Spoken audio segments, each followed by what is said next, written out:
Getting our friends together isn't as easy as it used to be. We get it. Life comes at you fast. But trust us, your pals are desperate for a good hang. And when they hear you stock the party with drinks from Drizzly, they'll be banging down your door. Let Drizzly, the go-to app for drink delivery, take care of the supplies. All you need is an excuse. It doesn't even have to be a good one. It's your dog's birthday. The loquats are finally ripe. Whatever. With Drizzly, you can compare prices on a massive selection of beer, wine, and spirits and get them delivered straight to your door, which means you can entice the crew to leave their houses without ever leaving yours. Whatever the occasion, download the Drizzly app or go to drizzly.com. That's DRIZLY.com. Today. Must be 21 plus. Not available in all locations. Man, I wish they had Drizzly when I used to play D&D and Riffs. Maybe it's time for me to start again. Thanks, Drizzly. Do you ever feel like life is a never-ending series of lessons while you try to find purpose, meaning, and answers? I am Vanessa Fontana, the host of Figuring Shit Out, a podcast where we undertake self-help, coming of age, and healing. As I live my 20s in New York City figuring shit out myself, I've realized that if you spend your whole life trying to get your act together, you don't have a life. You have an act. On Figuring Shit Out, every Sunday you get to normalize the journey of not knowing and be guided into living your life with more intention and ease. The podcast playground. Hooray! Hey! It's my song! Let's sing it! It's gonna be fucking awesome! Come on! It's gonna be fucking awesome! You know the words! It's gonna be fucking awesome! That's it! Sing! It's gonna be fucking awesome! Yeah! Hey, it's Jesse Blaze Snyder here. How you fucking doing? We're just coming off of Thanksgiving. Thank you for giving me this show. Thank you for giving me this platform. I am so fucking grateful to all of you people out there who listen to me every week, twice a week. Thank you. Thank you. I hope you had a great Thanksgiving. I'm back in New York, mostly full-time with my baby, so I was just happy to be with my kids for Thanksgiving. It's been so awesome, and I've had a great week. I'm just gearing up to finish off my Kickstarter for King of Kings, like actually get the books printed. We got our t-shirts in the mail. So excited. And we're about to launch our next Kickstarter for our book called Fucking For Our Future, which is very, very, very, very funny, and I'm really excited to share with you about it. But I won't talk about it too much because it's not quite up yet. I got censored for our title, so I have to go back and I have to mess around with a bunch of the different images and whatnot to censor them properly for the images. It's an adult comedy. It's very, very funny.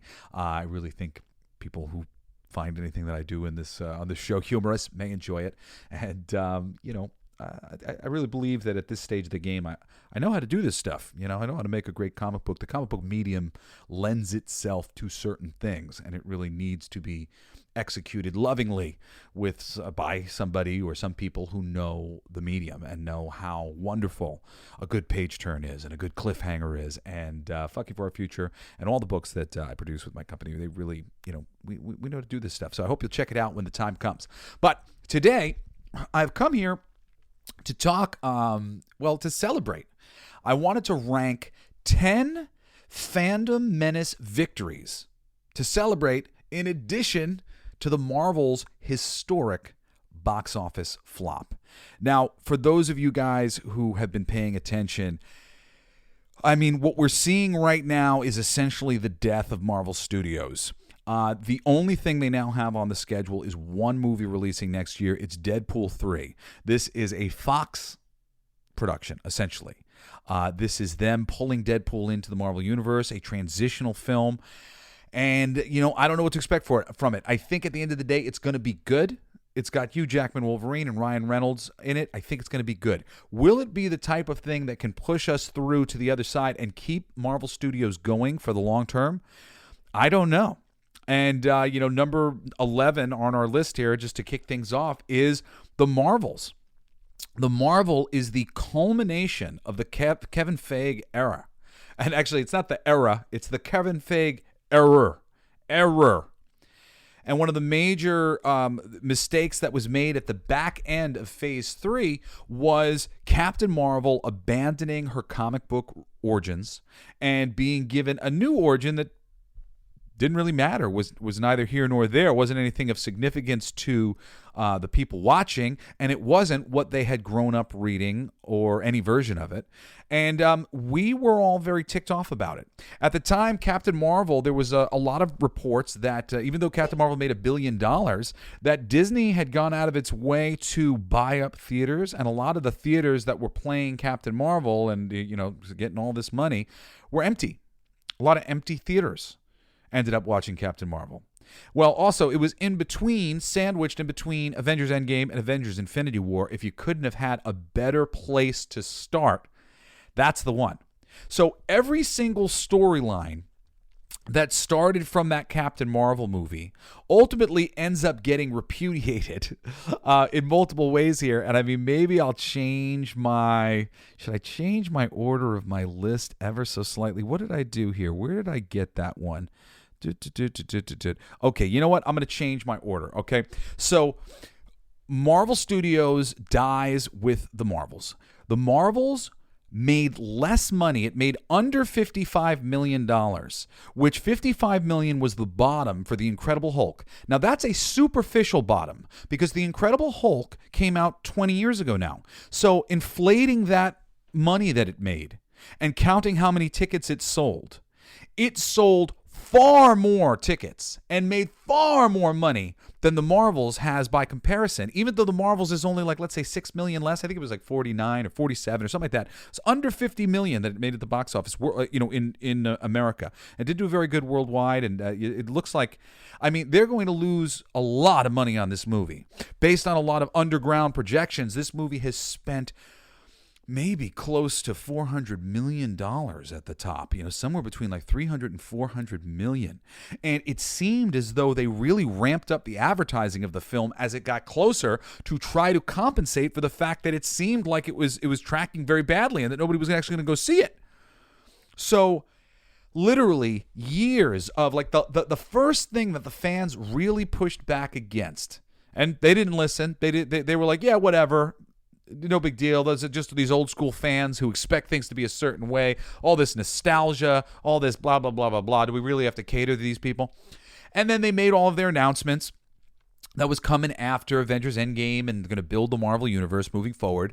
And the audience kind of went, all right, well, maybe that could be hopeful and maybe that could be hopeful. But Jesus, there's a lot of things on this list here that don't excite me. I don't think these things are going to be very successful for you.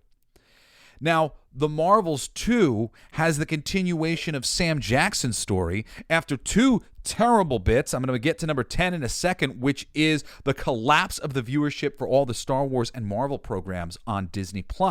One of those being Secret Invasion, which I could tell you the origins of that start with Sam Jackson's origin of his missing eye being revealed in the original Captain Marvel, and it turning out that it was a cat. A cat scratched his eye. So from the dialogue about trusting somebody, you know, like this is like to remind me not to trust people or whatever, he was trusting a flurkin. There was a cat that he trusted for a minute, and he got scratched, and he's cleverly making himself look badass. But like, oh my God. Oh my God. Oh my God. Oh my God. If this movie's results right here, if the lack of excitement, the lack of energy, the fact that 65% of the audience was men, 65% of the audience was men, you failed. You failed at everything you were trying to do here. My 14-year-old daughter, I turned to her after the trailer played for the Marvels, and I said, hey, honey, any interest in that? What do you think? And she literally just looked at me like she wanted to throw up and went, yeah, oh my God, what are they putting out? This is a 14-year-old girl, okay? This Captain Marvel movie you made it for her. Every meeting you've had, every discussion that you've had for the past 15 years was talking about getting my daughter in. Granted, you would have had my daughter already because I was on your side. Now, it's no, we got to change. We got to change the whole thing so we can get in this whole new audience. And they have indeed changed their boy brand into a girl brand. They brought as many elements into the boy brand that are not traditionally associated with it, that are more traditionally associated with girl brands, And they've done a poor job at doing the girl brand stuff within the boy brand stuff. So they haven't made the boy brand, the hybrid thing, into something successful. My daughter doesn't like it. The thing about boy brands, when they're done well, is girls like them too. Girls like boy brands when they're handled correctly. And boys like girl brands when they're handled correctly. Everybody likes anything when it's handled correctly. All you have to do is honor the thing, be good to the thing. So here we are, after Avengers Endgame, and all this big shift as we do get into the Kevin Feige era, and he's given all the credit. That man is creatively bankrupt. He's got nothing. Clearly nothing. I know who was on the list of the creative council, the creative committee that was at Marvel Forever, from Joe Quesada and Jeff Loeb on down. It was loaded with writers. Really good writers. Writers who I will read any comic book that they read. Craig Kyle, Jeff Loeb, Joe Quesada. If they want to write something or draw something, well, only Joe Quesada is an artist in that equation. I will read anything they write. Brian Michael Bendis has lost a little bit of his charm. Mark Millar hasn't. But these are all some of the people who have been a part of this board. They know these characters. They know what people have enjoyed in the past. That is the important thing. The important thing is to listen to the people who are writers, who are creatively a part of this process, and know what people have enjoyed traditionally in the past, and have at least some suspicions about what they might enjoy in the future moving forward. Leaving it to Kevin and Victoria Alonso, who, man, just going by Victoria Alonso's quotes, you just see where her motivation is. She's just all about terraforming the planet in a Hispanic image. Oh, yes, let's get somebody in here who's not white. Oh, he's white? He's white? Well, then I don't want to hear from him. He's white? Oh, no. Listen, dude, that's fucking racism, all right? And, racism, you're being racist towards me. It's fucking ridiculous. And let me just tell you right now, you're a fool if you don't listen to what I have to say because I'm white. You're a racist fool. This is just the stupidest fucking thing ever. It's suggesting as if every white person on planet Earth is racist. And I'm not. Thanks so much for telling me. You're going to sit there and you're going to be like, oh my God, you're racist because you're white and you've got all of this unbeknownst racism to you. Fuck you. I don't even think about this shit until you brought it up. You're the one. All right? I just woke up on planet Earth in the United States and I'm doing the best that I can living with everybody else. And I'm dealing with depression and anxiety and chronic pain and all of the other things that everybody else deals with on planet Earth before you even enter in their stupid race into the equation. All right? It's just so stupid to put all your eggs in that basket and to start having this conversation as if I know what the problem here. It's all these people. No, the whatever amount of white people is great if they're not racist and if they're open and we're demonstrating an open world that is clear and giving and forgiving and all these other things. You can get the greatness of a wonderful all is one planet from a white guy. You can get it from a black guy. You can get it from a lady. You can get it from a boy. It doesn't matter where you get it from. It's about changing the attitude. It's about changing the atmosphere. It doesn't matter if they're white or they're black or they're redheaded or they're Hispanic. It does not matter.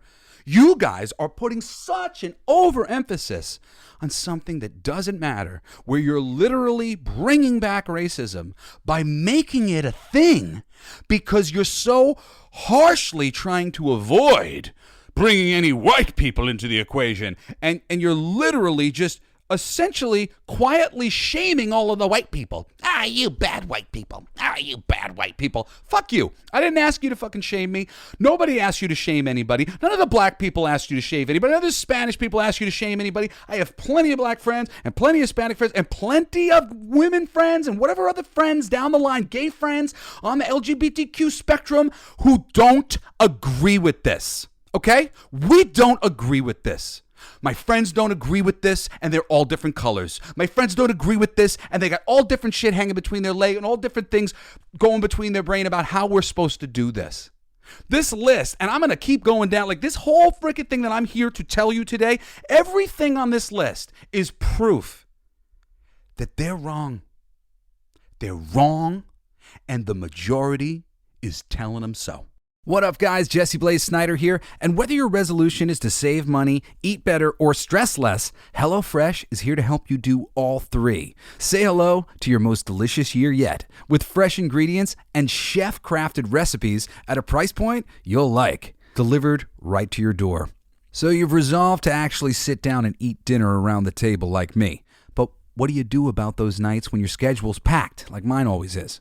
Turn to HelloFresh's lineup of quick and easy meals, including their 15-minute recipes designed to help minimize mealtime stress. It's really awesome, actually. My brother, Shane, he was doing Twitch, and he had a sponsorship from HelloFresh. So me and my girlfriend at the time, we got a bunch of HelloFresh meals, and we ended up doing it for a few months because it was just awesome. It was super convenient. The biggest thing about it that I liked was that I didn't feel like I was wasting food all the time because everything was cut into portions exactly what you needed for the meals. And the meals were delicious. You know, my girl was making them mostly, and I mean, they were really great and usually pretty easy to get done, like fast and stuff. I really highly recommend HelloFresh. It's quite a cool experience to just have that food show up to your door. Here's the directions. Here's everything pre-cut. And, you know, you're just cleaning up the dishes to get it done. So go to HelloFresh.com/CoolGeekFree and use code CoolGeekFree for free breakfast for life. I'm so excited to offer that to you. One breakfast item per box while subscription is active. That's free breakfast for life at HelloFresh.com/CoolGeekFree with code CoolGeekFree. HelloFresh, America's #1 meal kit. Do you ever feel like life is a never-ending series of lessons while you try to find purpose, meaning, and answers? I am Vanessa Fontana, the host of Figuring Shit Out, a podcast where we undertake self-help, coming of age, and healing. As I live my 20s in New York City figuring shit out myself, I've realized that if you spend your whole life trying to get your act together, you don't have a life. You have an act. On Figuring Shit Out, every Sunday you get to normalize the journey of not knowing and be guided into living your life with more intention and ease. So at 11, we got The Marvels, the biggest box office bomb to date for Marvel. They have canceled and put on hold everything. They are reshooting Captain America 4. They've got all their major Disney Plus shows on hold. Echo, Agatha, Ironheart on hold. They don't want to, they're scared to put anything else out. They see what's happening here. My number 10 is Star Wars and Marvel viewership collapses on Disney Plus. Yep, between She-Hulk, Secret Invasion, Loki Season 2, which just wrapped up with much lower viewership than previous, but Loki Season 2 did okay, has some promise, some premise, but the viewers are not there. The viewership collapsed for Secret Invasion, collapsed halfway through She-Hulk, and Loki Season 2 has not done particularly well. People have tuned in for Tom Hiddleston. We like Tom Hiddleston. We like Owen Wilson. There's some good actors on there. The great dude from Everything Everywhere All at Once. I don't want to mispronounce his name. The kid from the Goonies. Awesome. There's some great actors in that show. Some of the show's really good. If it wasn't called Loki, I'd like it a lot. But that's not all. It's not just the last 3 Marvel television shows. Not to mention the 3 that I mentioned that haven't been released yet because they know they're doing so bad. Or the Daredevil show that hasn't been released. It's being redone and reshot because they saw it and they looked at it and they went, this is terrible. Or how about Mando Season 3, Andor, Boba Fett, Obi-Wan, and finally Ahsoka. They've tanked the Star Wars brand. They turned Star Wars into a TV show, to a bunch of TV shows, and they even collapsed that. It's just insane. I mean, Secret Invasion's a really funny one to talk about here too, because that one's a continual repudiation of Captain Marvel. He's dealing with Skrulls and the whole Kree thing, all this stuff that started in Captain Marvel. We didn't like those stories then. We don't like those stories now. You called it Secret Invasion. It's not Secret Invasion. You've adapted a story from the comics that you couldn't adapt in the films because you didn't have all the pieces on the table. How about She-Hulk? You didn't even adapt that character. You didn't get that character right. You screwed up that character completely. Loki Season 1 and Season 2. Loki has never done any of these things. He has nothing to do with the Time Various Authority. Mando Season 3. We've brought Grogu to train with Luke. Now he's back already. We didn't even see that happen because it happened at the end of the Book of Boba Fett, which were the only 2 good episodes of the Book of Boba Fett, which was awful. Or how about Andor, which was great, but nobody watched it because you guys have not been good handlers of this intellectual property, and people don't trust you anymore, and they weren't interested. Or how about Obi-Wan, which plenty of people started watching but didn't finish watching? Or how about Ahsoka, which nobody bothered to watch because Obi-Wan, Boba Fett, Mando Season 3, and others had been so disappointing to them that they were like, all right, I think I'm good. I'm good. The viewership of these shows is collapsing. They don't know what to do now.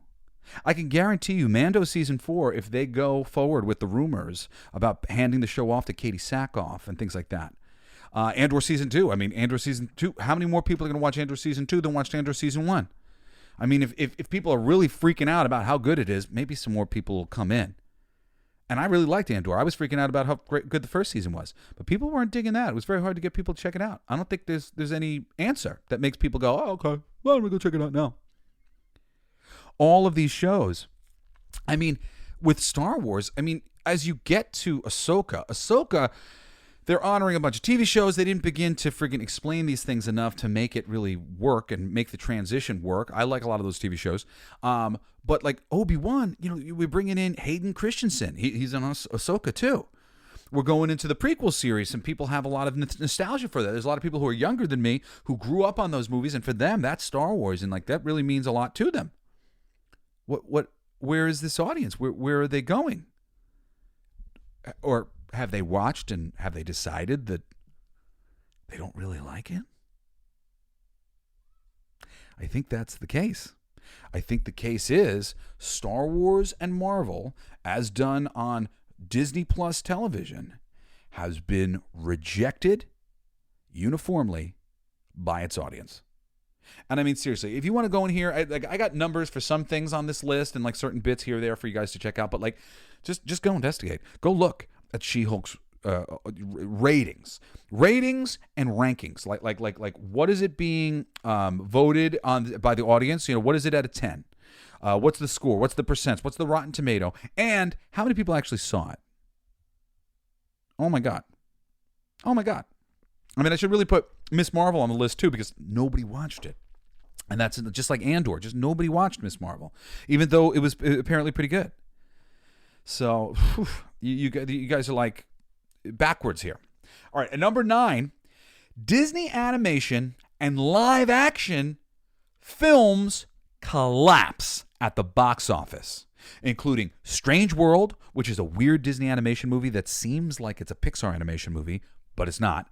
And I mean, I didn't hate Strange World or anything, but I can't say it's incredible. Can't say it changed my life in any way, that I left singing its praises and was super excited about it. And that is something that somebody like me does when I leave one of these Disney animated classics, or at least I used to.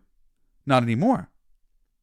The Little Mermaid. The Little Mermaid went on worldwide to make some money, but still, it got people thinking, and it got people talking, and it got the conversation going, and it demonstrated people are not a fan. People don't like all these live-action remakes where they're changing this and they're changing that, and they're changing so much of the soul of the thing that they liked. So they're being advertised the thing that they like, but what they're getting isn't exactly the thing that they like. It's some new version of the thing that they like that's been given this new coat of paint for arbitrary reasons.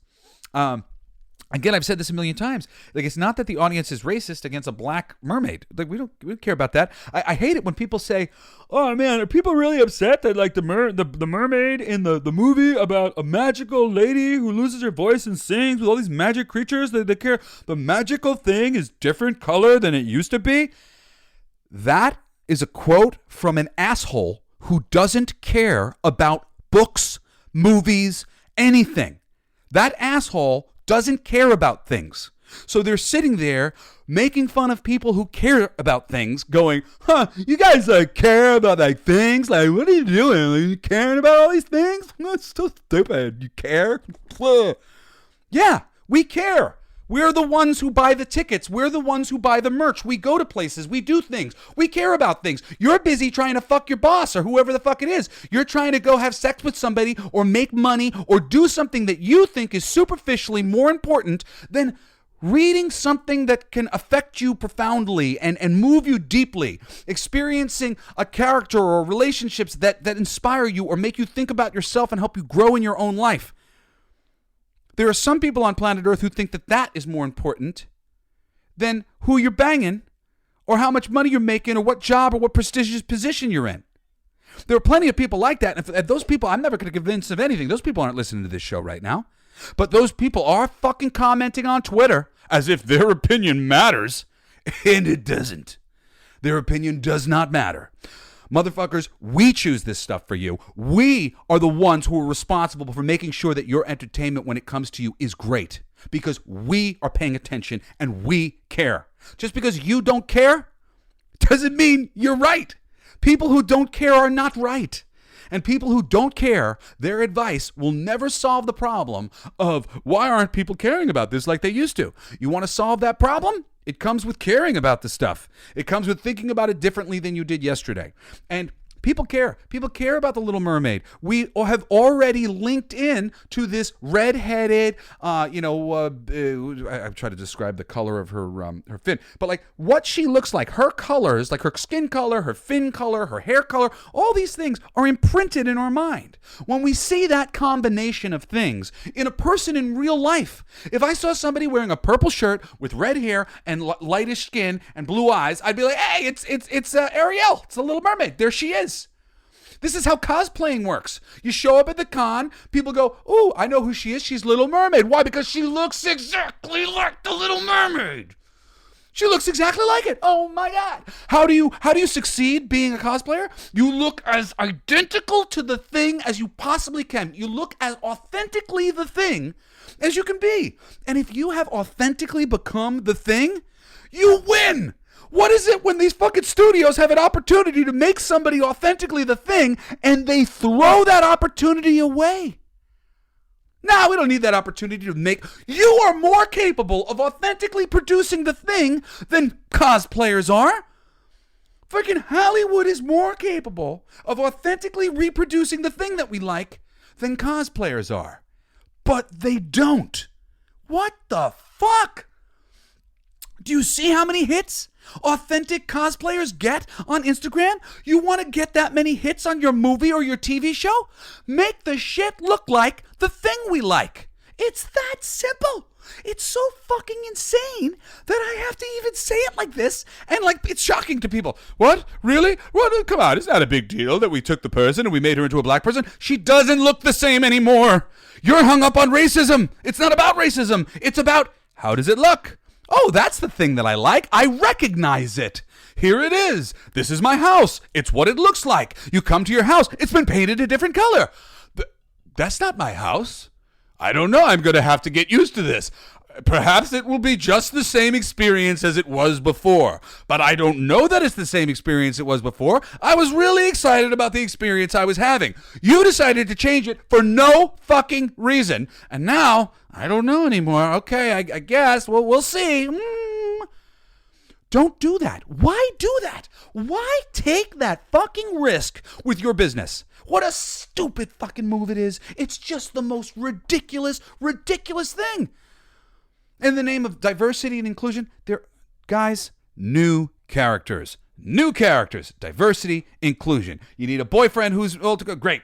Come up with a new name, introduce us to a new character. That actress could probably sell us on that character, and then we'll be like, man, I hope they add that character to the comic books because we loved her so much. But don't just make an arbitrary character who's an arbitrary color. Make a character who loves your hero for the right reasons or the wrong reasons. Whatever it is, make them a counter to your hero. We like Lois Lane because she's so freaking hard and sort of masculine. And at the end of the day, Superman is kind of soft and sweet, and he's always kind of pulling the punch. And that's why we like those two people together as a dynamic. I like Evangeline Lilly's Wasp as a counter to Ant-Man because the Paul Rudd Ant-Man, he's, he is like a bit of a, his girlfriend being so badass and him being really into it and complimentary of it, like that fits that character. They complement each other. Not every character should be like Evangeline Lilly's Wasp character is. She's a little one-dimensional. But for the sake of the Ant-Man movies, she really, really works. She works. And I mean, like, all of this stuff can work. It can all work. Continuing down the list for this is just Disney animation and live action movies that have collapsed at the box office. So we've got Disney animation Strange World, and Wish is right now. I think it's out this weekend, and it is not doing well. It is not going to do well. Nobody's talking about it. Nobody seems to know about it. I mean, that one's just going to be adding insult to injury. Granted, I'm going to try to go out and watch it because I love Disney animation and I want to see it, and I'm sure it's probably better than people are saying. But you change attitudes. You change hearts and minds. You know, there's a lot of different things that we could enjoy. Yeah, sure, we could enjoy that. But we would prefer to enjoy the thing that we'd like to enjoy. And if you change it too much in ways that you didn't have to change it, the audience is going to start to go, but why? Why do I have to enjoy this in this way? I don't want to. I wanted to enjoy it in that other way. Also in the live action front, we've got the Haunted Mansion, continuing the movies made after rides. I've actually been enjoying. I watched Haunted Mansion kind of in the background the other day, and I was enjoying it, and I've been meaning to put it on again to watch it a second time. There's a lot of aspects of it that I think were very foolish and stupid on their part that presented it as a thing that I don't think people were particularly interested in. And I mean, that's really the way it was presented, I think, was the failure for Haunted Mansion. Again, it's not that it's that bad, but it's the conversation you're having with your audience. And these little changes can be very major. And your audience, your core audience, has been going, that little change is a problem. That's going to fucking bite you in the ass. Don't do that. You really need to rethink these things. And we keep getting shouted down. We keep getting, oh yeah, don't listen to these racist, sexist folks. Nah, man. We're looking at the thing. We know and we understand what your business model is. We know who your core audience is. And we're telling you, change this thing too much, and it's going to blow up in your face. Also, Elemental was a similar thing to Little Mermaid. It legged out, as they say, pretty good, and it went on to make a decent amount of money, but it did so poorly initially that it led to a lot of conversations, a lot of changes. It was announced all of a sudden that Pixar won't be making any original material anymore. It's going to be all focused on sequels, and that announcement came on the heels of Elemental seemingly struggling at the box office. I mean, this is all great. We've been telling them that these live action remakes and these strange animation that doesn't actually feel like Disney animation or Haunted Mansion, you know, this like throw a whole bunch of celebrities at it, plus it's got the name of the ride. Like, that's not it. You know, that's not the authentic thing that we're looking for. You know, there's a lot of things about Haunted Mansion to like, but it does not create. It does not create a world that anybody wants to go to. And that's the biggest thing. All these properties that you've bought, all these properties that you've created are remaking The Little Mermaid. They create a world that we want to go to. You change that world too much, our interest in going to that world goes away. Okay? All of these movies in general, even those that have legged out well, has shown a crescendo of less viewers because the amount of money they're making is on the backs of less ticket buyers. Also, less money because they're actually only profiting on less ticket buyers, so they're making less money, especially because they're spending more money. Their budgets are ballooning and ballooning and ballooning. Go look at the budgets from the recent, like past 5 years to even movies 10 years ago, and you're going to see, and granted, a lot of it is inflation, a lot of it, not all of it, not even close to all of it. And this is in the studio system, which I know, money is stolen. Like, the bigger the budgets get, the easier it is to rob the production. These producers, they take money. They take money out of the production from all sides. Like, this is the scam that has been going on in Hollywood for forever. And it's why the budgets keep ballooning and ballooning and ballooning. And the bigger a company Disney becomes, the bigger they become in terms of being like a suck on the system, you know, and the people who are working for them being a suck on the system. They've got all these budgets and they keep ballooning them up, and that money just disappears. You know, you see a movie that's made for $100 million versus a movie that's made for $250 million, and you'll see sometimes the quality of the $100 million is insane, and you're like, well, how the hell did this $250 million not do anything? Well, those people were disappearing money from the production. This $100 million, most of that $100 million actually went into the production of this film. That's the difference. The studio has shown that, or I should say, the studio's failure with all of these different films has shown that their remake formula is not a successful one. And merchandise sales of their remake formula demonstrate strongest that it's not a success. They have a harder time selling these toys. Again, it's not because it's Little Mermaid's black. It's because Little Mermaid's different. You know, Princess and the Frog. We could go sell some Princess and the Frog toys. I love Princess and the Frog. That's inclusion. That's inclusion done right. Here you go. Here's a new movie. We had a great character. This is her backstory. Here's how she is and why she looks like she looks and all these different things. And we got it. We're in it. Great. We got ourselves our first black princess. Cool. Give us more. We're down for that. But the remake thing, we're not into it. We don't want Princess Tiana to be a white woman when you remake Princess and the Frog. I hope she looks as close and gets the character as best as possible. I hope they nail the Shadow Man. You know, I want Keith David's character of the Shadow Man in the Princess and the Frog movie to just be nailed. If you're going to remake these things, nail it. Don't fucking change it. I don't want my black characters white. I don't want my Asian characters white. I don't want any characters white who is not supposed to be white, who was not created in that image. And I don't want any characters black who are not supposed to be black. If that's the idea, that's who the character is, and there was a reason for it in the first place of why the inspiration came from this, blah, blah, blah. Okay, great. Honor that. Whatever it is, just honor it. All right? At number 8, we have Star Wars merch craters. Now, it's not just Star Wars merch that's cratering, but Star Wars is some of the stuff that I actually have the numbers for. Star Wars is apparently down 65%.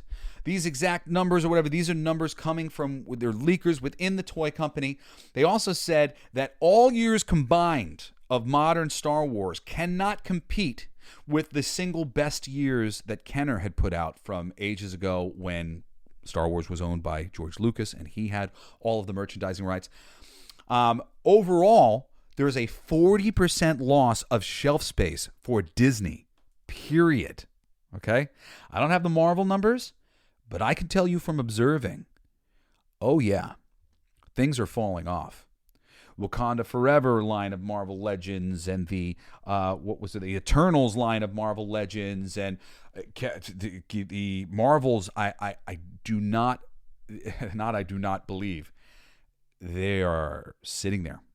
And associated merchandise and a lot of the merchandise for things that were selling, like let's say Thor or whatever. Well, Thor Love and Thunder merch didn't do so good. And Spider-Man definitely got a little bit of a pluck here, but Spider-Man tends to be good, like evergreen all the time. And it seems like a lot of those things aren't selling as well.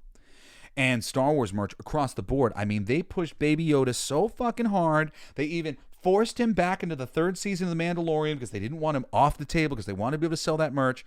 And you see the extra material, but it's just sitting there. Nobody's buying it. Everybody already got the thing. We were like a little excited about Baby Yoda, and then they milked it to no end. And now what?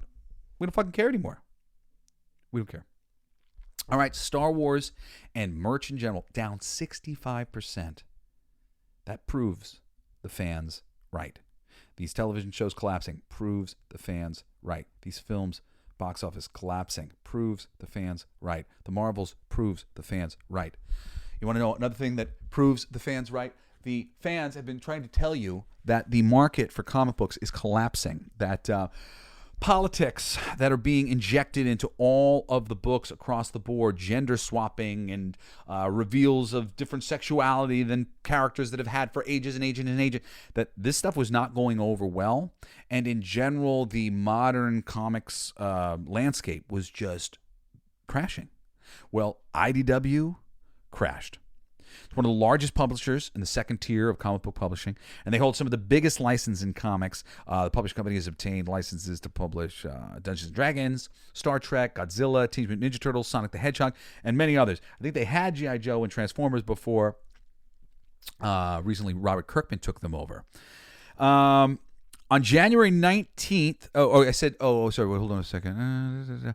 On January 19th, IDW Media Holdings released its fiscal Q4 earnings for 2022. And I pulled this from, I think Bounding Into Comics was the one that came up when I was searching for an article about this. With a year end of October 31st, in this period, IDW Publishing suffered a $1.6 million loss, which added to a lesser losses in prior quarters of a total of $1.9 million loss for the fiscal year.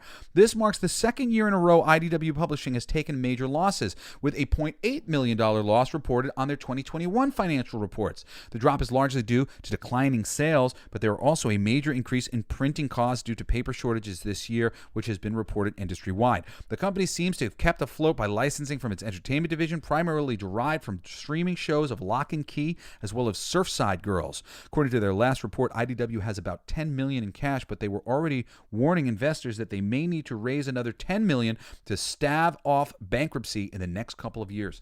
There has been reports come out of IDW that they had people there who was using the IDW accounts like a piggy bank, and they were spending IDW money, and that's part of the reason why they've been losing money.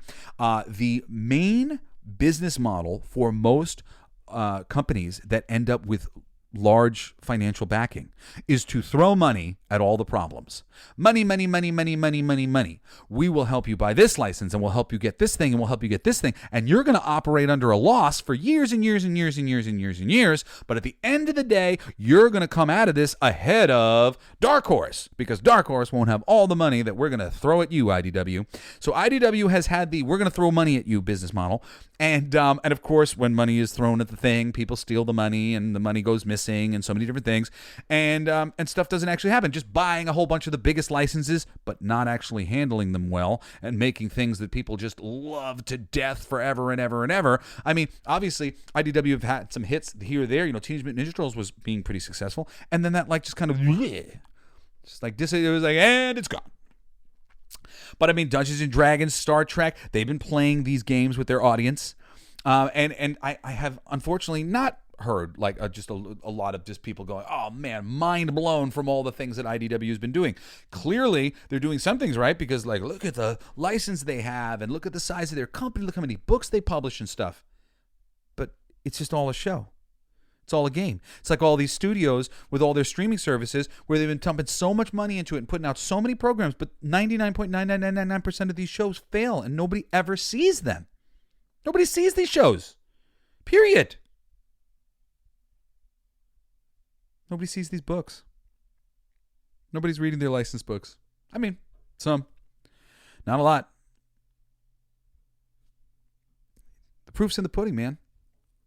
And this list, this is just the beginning, dude, because they have been ignoring the fandom for years and years now. And there is going to be so many more instances of proof coming. Echo, Ironheart, Agatha Harkness, The Acolyte, when they put out this freaking Star Wars show, Wish, the animated series, the next Pixar film that's coming out, I forget the name of it now, sequel to Inside Out. I mean, maybe a sequel to Inside Out would be great. I'm excited. I'm hopeful. I love Inside Out. But there's going to be a lot. There's going to be a lot more big losses like this that prove that what the fans have been saying is true. It's the truth. We have been speaking on behalf of the mainstream, and you guys have tried to marginalize our voice and boil it down to, this is just the people who are nerds who really care, and they're just weirdos, and we're going to get everybody else. They're going to love what we're doing with Star Wars. At number 6, I say Star Wars Skywalker, being universally panned by everyone, proving all of the fans who said that there was nowhere to go from The Last Jedi correct. All right, I know everybody likes to argue about The Last Jedi. Was The Last Jedi good? Was The Last Jedi bad? The correct answer is The Last Jedi was bad, because it doesn't matter what it did well. It was the middle part of a trilogy, and everything that it did well didn't service the trilogy. So when they came back to make the third movie, they threw out everything that made Last Jedi work well. I mean, granted, I could have done a fucking better job with Rise of Skywalker, because I would have taken some of the good elements from The Last Jedi and I would have carried them over. And there was some ways to do that. At the same time, though, in general, we were always going to be looking at some sort of strange film. And this was what so many of the fans of Star Wars were saying when we saw The Last Jedi. And you guys misunderstood us. And you guys called us sexist and racist and all these stupid things. But we were trying to tell you, this is the middle of a trilogy. The story's been taken into all different places. than it was initially intended to go. This second film literally walks back and repudiates multiple things from the first film. And now the third film has to go and repudiate things from the second film in order to bring us back to center to get us to the end. This was the last Star Wars movie at the box office because of how bad it did and how it proved everything the fans who were really paying attention were saying about the story they were telling, about the clearly piss-poor plan or lack of a plan that they had for the Star Wars universe, for the future of the Star Wars universe. The missed opportunity to make frickin' Leia and Luke and Han in a scene together, like to bring, I mean, it's just such simple nostalgia, and I don't like to encourage this simple nostalgia shit because you guys totally do the nostalgia. You're like, oh, look, member berries, I remember. Like that stupid thing of like, look, we gave Chewie a medal. Like, guys, that wasn't that important. That wasn't important. That was just like a minor thing that people are talking about because they love this thing so much, and they like to talk about the thing. And you didn't do it in a great way. You didn't do it in a great way that made us all go, ah, ha, ha, that was satisfying, important, and it corrects the thing from history. No, you didn't do that. You did. Ugh. The way you guys do member berries and like, oh, remember this? Like, just, oh, God, stop it right now. Again, you need to get people in here who really love and appreciate this shit so they can prevent you from making these like small gestures to fans that literally just make you look stupid. They make you look like you don't know what you're doing. You don't actually really care for what you're doing. You don't care for the products. So how could you know any better? Of course they're going to keep being awful like this. You guys have no fucking clue. You have demonstrated to the fans you have no fucking clue. So we don't trust you. Number 5, South Park, the Panderverse episode, which made it okay to say what the fans have been ridiculing and saying for literal, like a decade now. Put a chick in it and make her lame and gay. Put a chick in it and make her lame and gay. I mean, that's the thing, man. I mean, like seriously, you want to boil down like masculinity to like to a point, like the thing of like, it's not that you're putting these women into the movie. It's that you're really forcing upon us very lame women who don't work very hard, who don't fight and grow and overcome. They're like these women who are these boss bitches who know everything already and do everything right all the time and don't have to learn anything and blah. Dude, that's not reality. Reality is, it doesn't matter if you're a man, it doesn't matter if you're a woman, you got things to learn. You've got lessons to go through. Things are going to be hard sometimes. It's going to be rough. If I'm sitting there and I'm watching the movie of your life, at a certain point, it's going to be so rough that I'm going to start cheering you on. Because I'm going to be like, oh, fuck, this is so rough. This is so rough. This is so rough for this person. I want to see them succeed. But you don't put in the women that we want to see succeed. You put in these really lame women who might actually be going after the same women that we're going after. They might, not only are they lame, but they're also gay. So it's like that girl from the fucking okay, it's a great movie, it's a new movie. It's the Zac Efron and the guy from Workaholics. They're brothers and they have to bring wedding dates to their wedding, and they end up picking these two women who are just, oh, they're the pits. They're the pits. They're no good. But anyway, the workaholic guy, he has a cousin who's a rival of him. And this is played perfectly here because this lame and gay chick, she's not there to be celebrated as divinity of womanhood. She's there to be made fun of because she's lame and she's gay. But she's like a dick. She's really a not a cool character. And she's being played that way for laughs and for drama and all these things. So when she does something, you're like, oh, that wasn't cool. He's going to get her back. Like the audience knows that we're like playing a game with this girl antagonizing this guy. Now, when you're doing the lame and gay chick thing, you're not doing that. You don't know that your audience is being antagonized by this character and wants to see her put through something. Put this person through some fucking paces. Make them earn their friggin' place in this movie. What the hell are they doing here? I don't like them. They haven't done anything of note. They're just here and they're queer and they've owned everything. Everything is theirs. Everything is good. Like, dude, you're doing your gay characters a disservice this way. You know, it doesn't mean anything for a character to be gay. It doesn't mean anything. Man and women gay, that is a whole other shebang. That is, who is this person hunting and looking for in their romantic life? Are we writing a romantic story? Or are we writing an action story about superheroes, about guys who use lightsabers and good and evil? That's what geek culture stuff is about. It's about good and evil. It's not about who you're fucking. It's not about who you're fucking. South Park boiled it down to one simple phrase. Put a chick in it and make her lame and gay. But there's a lot of ways that this similar sort of thing is being done, where things are being forced, and they're being forced in a way that seems very unnatural, and is very hard for the audience to stomach because of the unnatural nature of the way it's being done. And I mean, seriously, just there's so many examples of how your audience isn't racist. From Blade and Miles Morales Spider-Man. And there's so many examples of how your audience isn't sexist. From Ahsoka. I know the new series didn't do well, but that's because the audience lost faith in you, not because we don't like Ahsoka. You know, who was the other character that I was going to say that I loved? Sorry, there was a particular character in mind who I wanted to name. I was saying Ahsoka. Whatever. Princess Leia. She-Hulk. I love She-Hulk. We love Black Widow.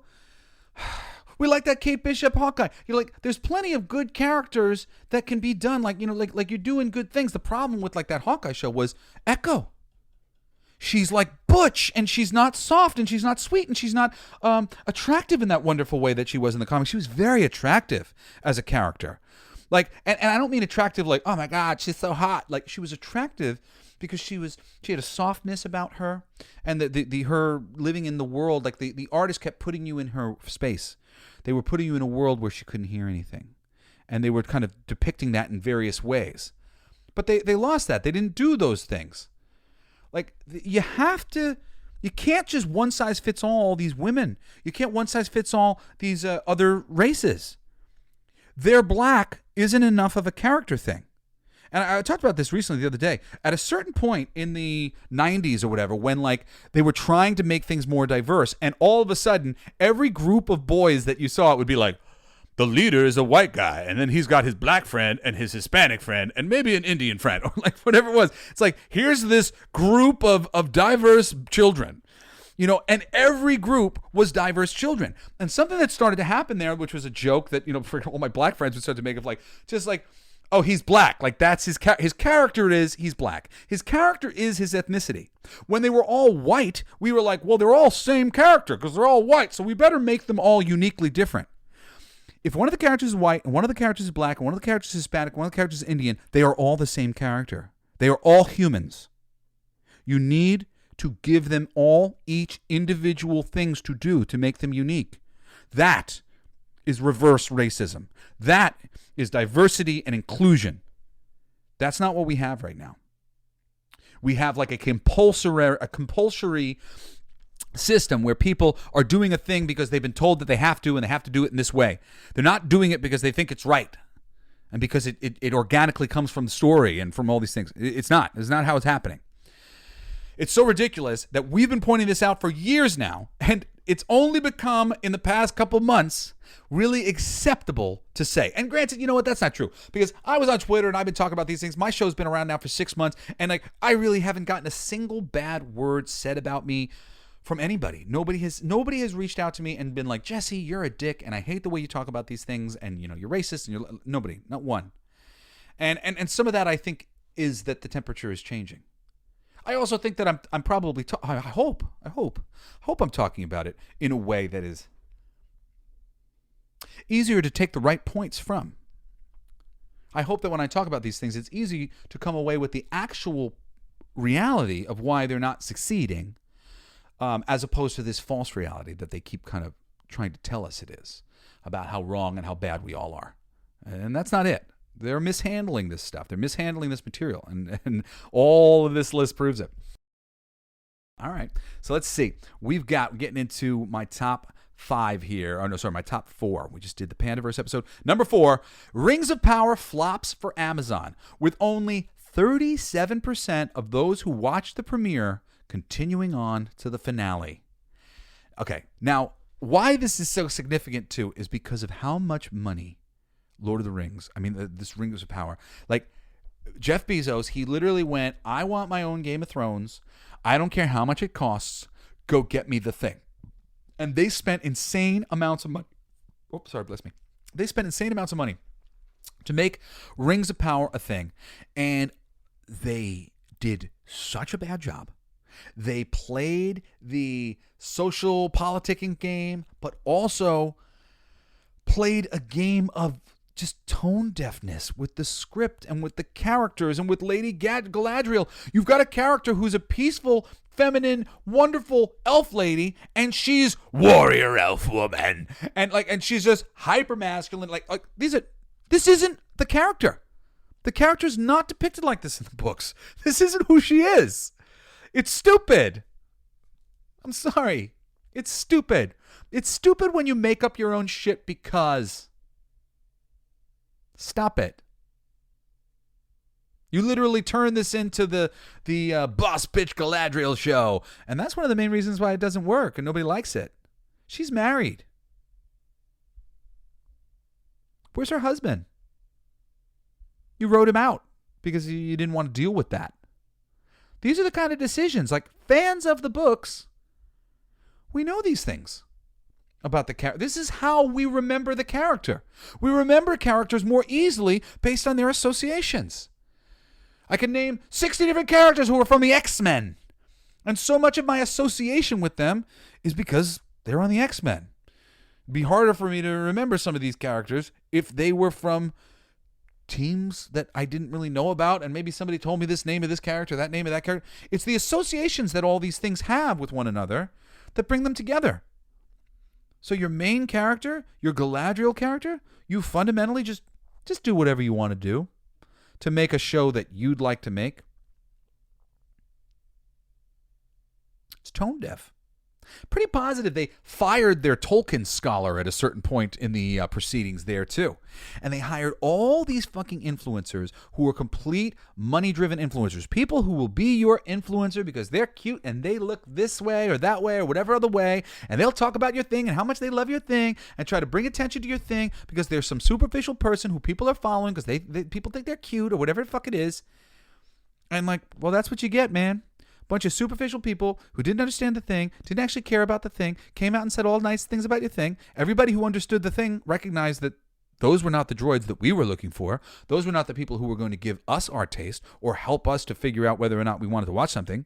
You chose wrong. And Rings of Power.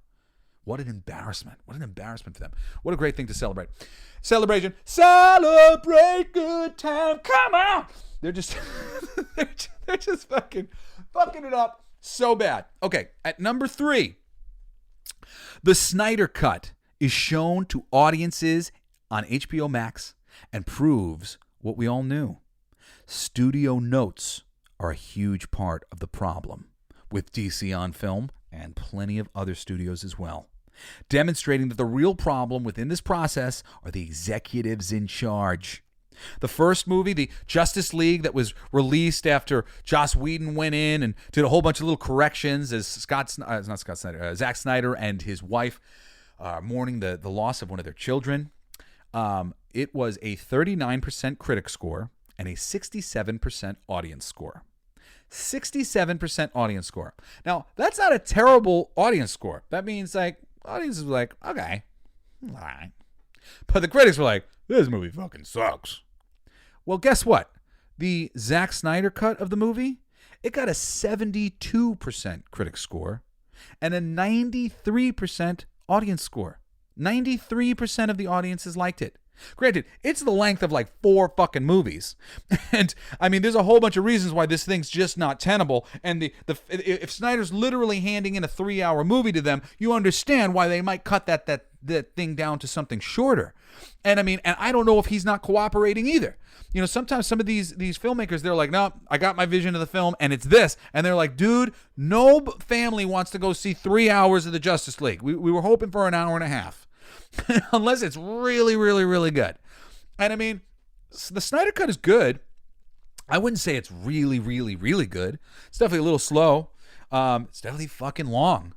There's a lot to like. It's much better than the Justice League we got in theaters. It demonstrated that Suicide Squad movie that we got in theaters had probably been edited to shit the way David Ayer said it was.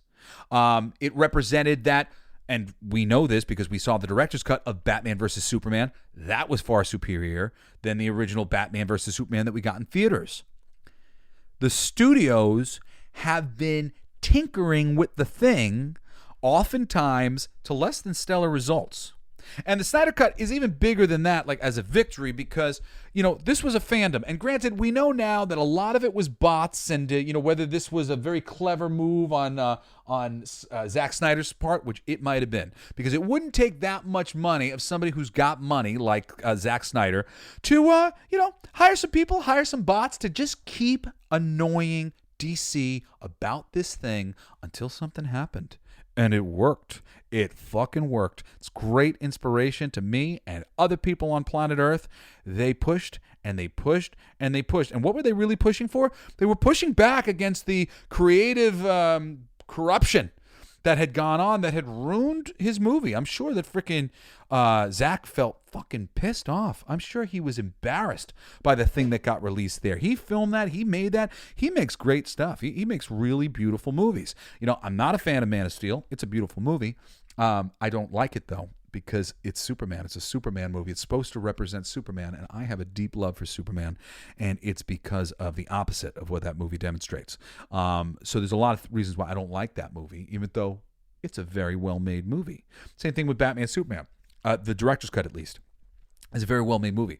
But go look at his movies. I mean, for the most part, I mean, Sucker Punch, I don't remember very well. You know, it was very pretty, but his Dawn of the Dead was fucking great. And he's made a bunch of movies for Netflix now that are really great. He's a great filmmaker. Granted, I don't want you being a great filmmaker to supersede the fact that this is already a great intellectual property, and you don't need to affect it too much in order for it to be awesome. And I feel like people who don't know that that's true, they just don't know the material well enough. But I'm here to tell you, it's good.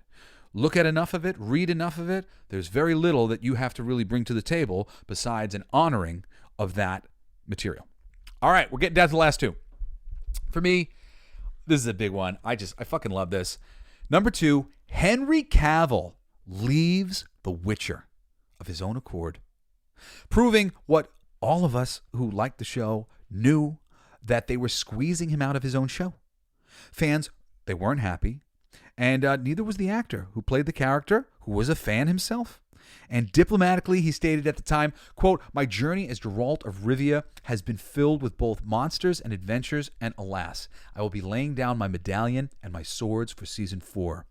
I don't remember what article I got this from. This wasn't Batting in the Comics, somewhere else. But it had been rumored that Henry and showrunner Lauren Schmidt-Hirsch had creative differences on the show. Before season 2 came out, Henry said in an interview with Philstar that he wanted Geralt to be more similar to the books that inspired the television show. And now, for those of you who are watching, season 2 of The Witcher was where people really started to be bothered about the show. Season 1 won them over, and season 2, really everybody started to scratch their heads and started to say things like this. Quote, this is what Henry says, "It's important for me to have the character be three-dimensional. And it's tricky to do, as I was saying earlier, because there's a certain vision and there's a certain set storyline and plot. And so it was about me trying to find Geralt's place within that. Find Geralt's place within that? Within the certain set storyline and plot? The certain set storyline and the plot of The Witcher is about The Witcher. But not on this show. Not anymore." Henry went on to say, all of my asks and requests were along the lines of just being faithful to the source material. Clearly, him talking out in the press and these things, there seemed to be some animosity, and they seemed to double and triple down on these extended characters. You know, they made a whole show with all the extended characters from The Witcher, so everybody could go to watch that show to watch all these extended characters. The show's called The Fucking Witcher. We were interested in the show because of The Fucking Witcher. You freaking idiots. I just don't understand. I don't understand. Am I really hostile today? I don't know. I can't tell. I feel a little hostile today. I feel like I came in a little hot. But hopefully you guys are enjoying the show for today. I'm getting into my hour, and I've got my biggest one that I have to go back and share with you guys. But let me just wrap that up to say, Henry Cavill, he left The Witcher. He went, yo, man, I'm a fan, and this shit is shit. And instead of being here while the audience slowly leaves, I'm out. Oh, my God. Fuck yes. The masculinity. I love it, man. I've never had more respect for an actor in my entire life. Thank you, Henry Cavill. Thank you for doing that. I was tempted to make him number one, but I mean, really, at the end of the day, this shit, this is number one.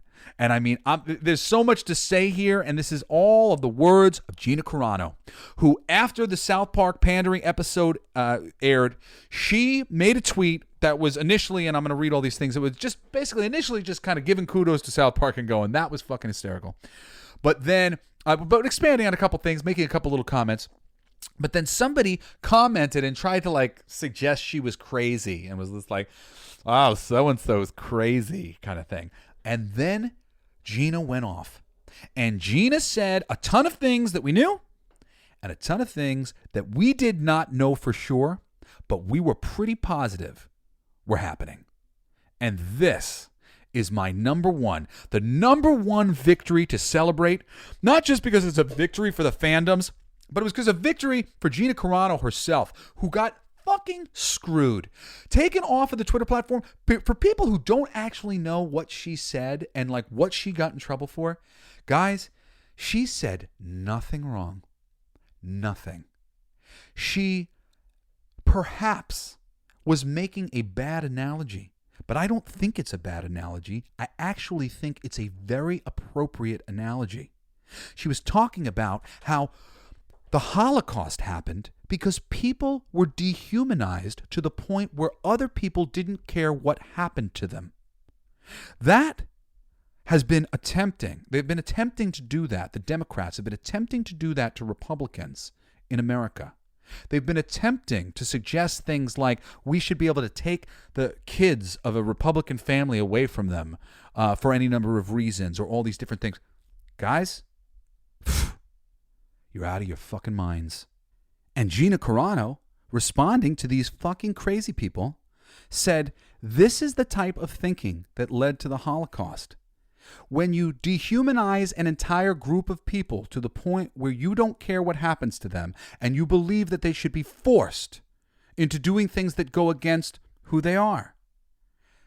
That is the scenario where a Holocaust can take place, where a group of Republicans can be rounded up. That could happen. If people decided that that was a thing that they wanted to do, that's how it happens. For the Holocaust, it was the Jews, but it could be Republicans, right-wing people. All you have to do is get enough of the public against a group, and then you persecute that group, and nobody stands up for you. What's the quote from the Holocaust? First they came from the candlestick makers, but I wasn't a candlestick maker, so I said nothing. And then they came for these people, and I didn't say anything because I wasn't one of them. And then they came for these people, and I didn't say anything because I was one of them. And then they came for me, and there was nobody else to speak up for me.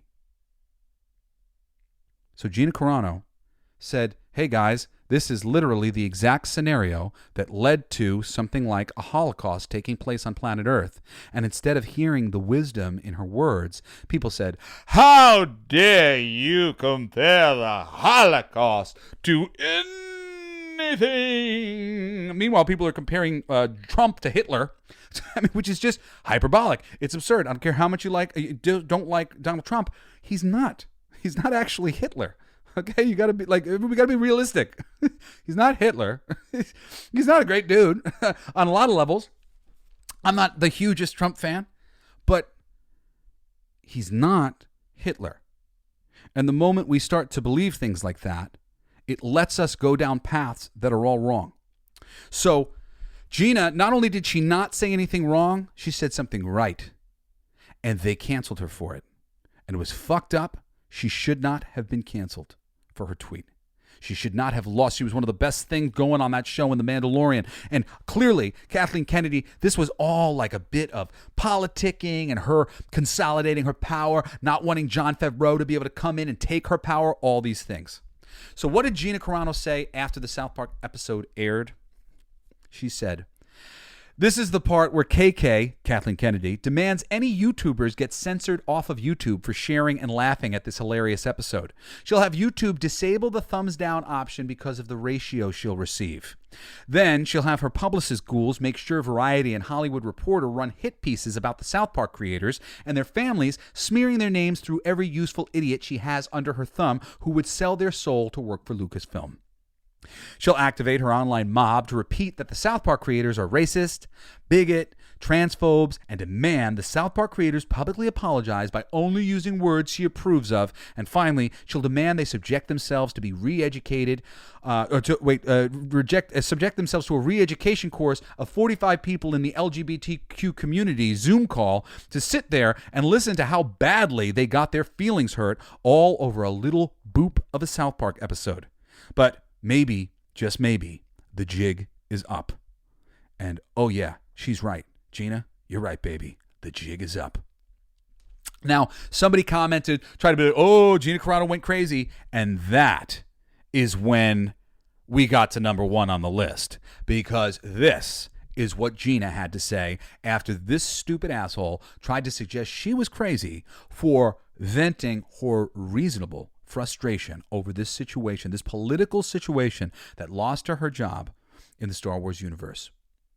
Quote, "Do you always call a woman crazy just because she has more firsthand experience than you and says something you don't like or understand? Bit misogynistic, don't you think? Tisk tisk.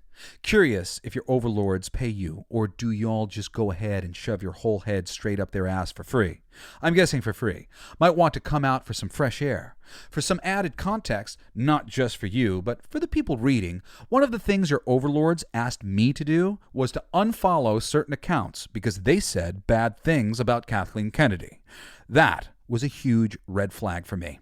If I were the head of one of the most powerful entertainment companies in the world, I would know that haters come with the territory and that maybe the haters are expressing their thoughts because they actually care, and caring is a good thing because as long as they care, well, hey, we still have something to work with.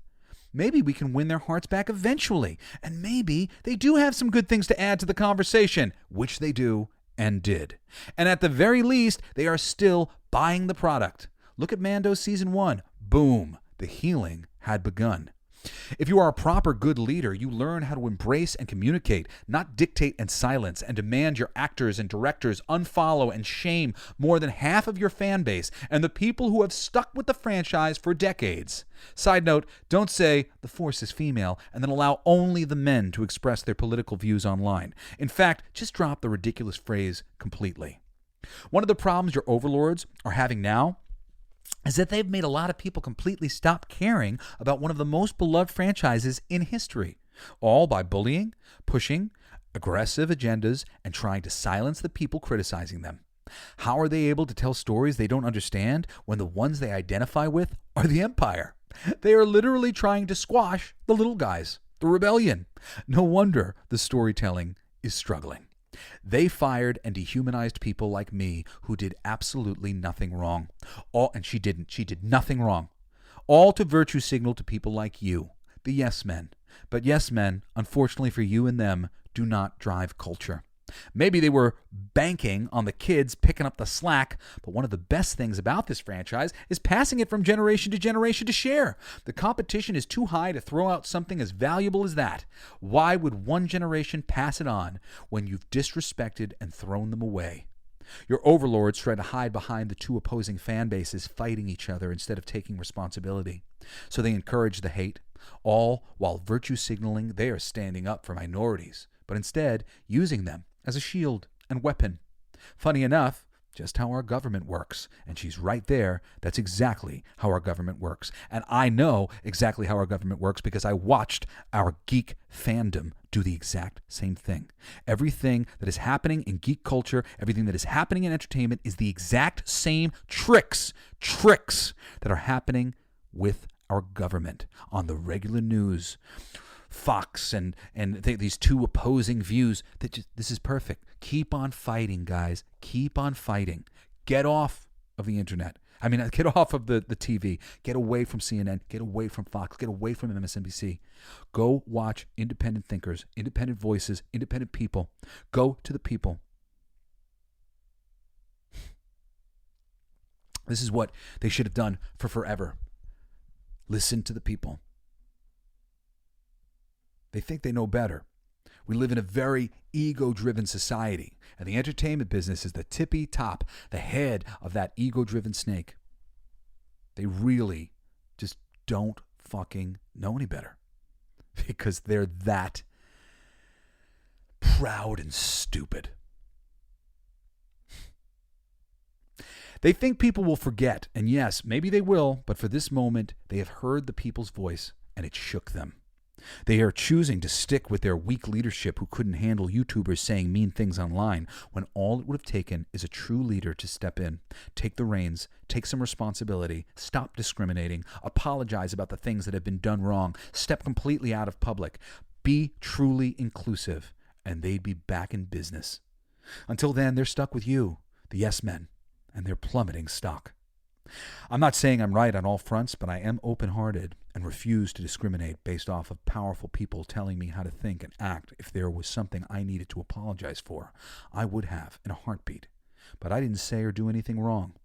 People come up to me daily to shake my hand and thank me for taking a stand, even people who think differently. One thing is true. Good leadership makes for a better world, leading to healthier and happier people and better opportunity. Look around. We are watching the devastating effects of what bad leadership can do worldwide. Thank you, Gina. Thank you. I would shake your hand too. I would tell you, thank you for taking a stand. Thank you for taking a stand right now. Thank you for putting that all out there in that way. And I'm getting all teared up because it's this bad leadership thing. It's so much more than just geek culture, man. It's this whole world. This whole world. And a lot of bad leadership. And I like to daydream all the time. What could the world be like if good leadership rose up to take its place? If people like me finally decided, you know what? I can't really affect change in the entertainment world if the world itself is so fucked. We need to save this world. We need people like Gina Carano speaking out. We need all of the fandom speaking out. But it doesn't matter because as this list proves, they have ignored us for years and years and years. These are 11 times where it didn't matter that they ignored us. When Gina Carano called them out, somebody who was more powerful than we are. When Henry Cavill left The Witcher in protest of principle. When Zack Snyder forced his movie to get another freaking shot, to get the right cut, to show people what he really did for people. When Rings of Power tried to force all their fake fucking fans down our throat and we sniffed them out immediately, sniffed out their show, sniffed out all their clever catchphrases and all the bullshit that they were doing and who they were hiring and why they were hiring, we figured it all out. And that fucking show just done. South Park, which is really just a harmony to what the fans have been saying for ages. There's so many great examples, but few of them come from a reasonable fan just saying, this doesn't work, and these are the reasons. They come from the studios getting egg on their face by making such terrible decisions that they can't not come away looking bad. And these are the best moments in geek culture because they are ignoring us.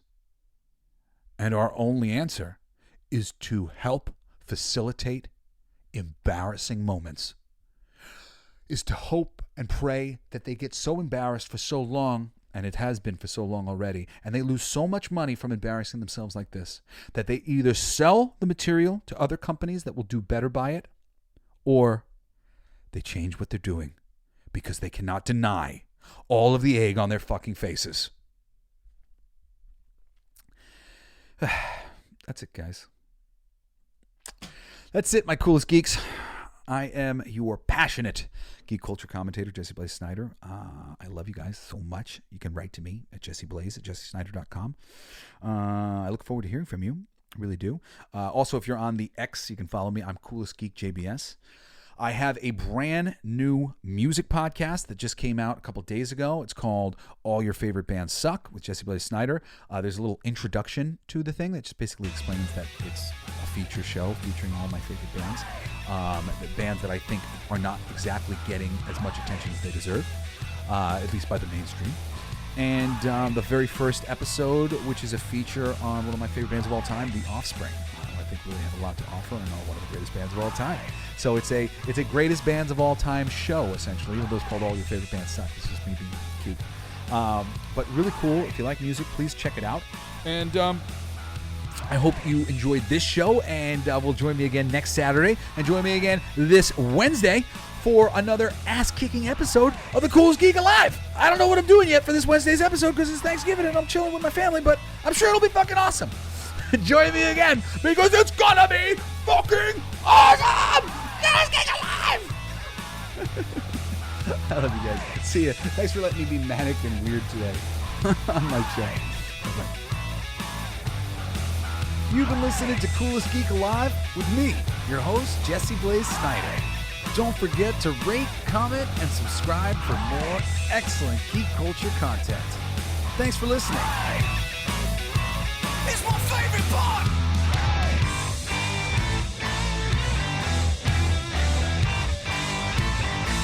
Isn't that heavy?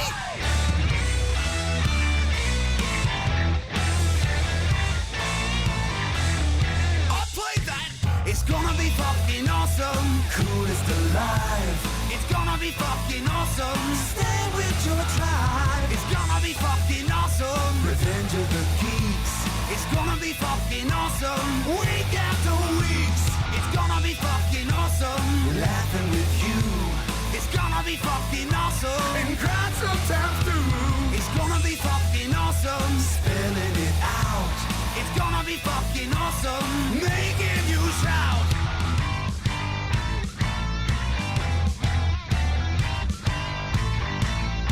I'm a genius!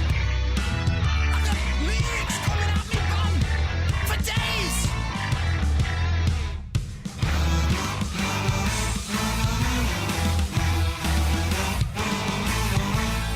You like that? It's a kazoo solo!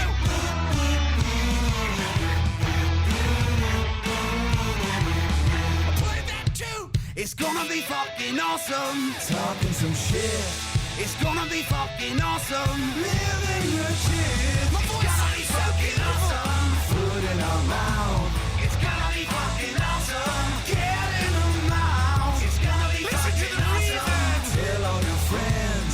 It's gonna be fucking awesome! Call right or text! It's gonna be fucking awesome! Raising the bar!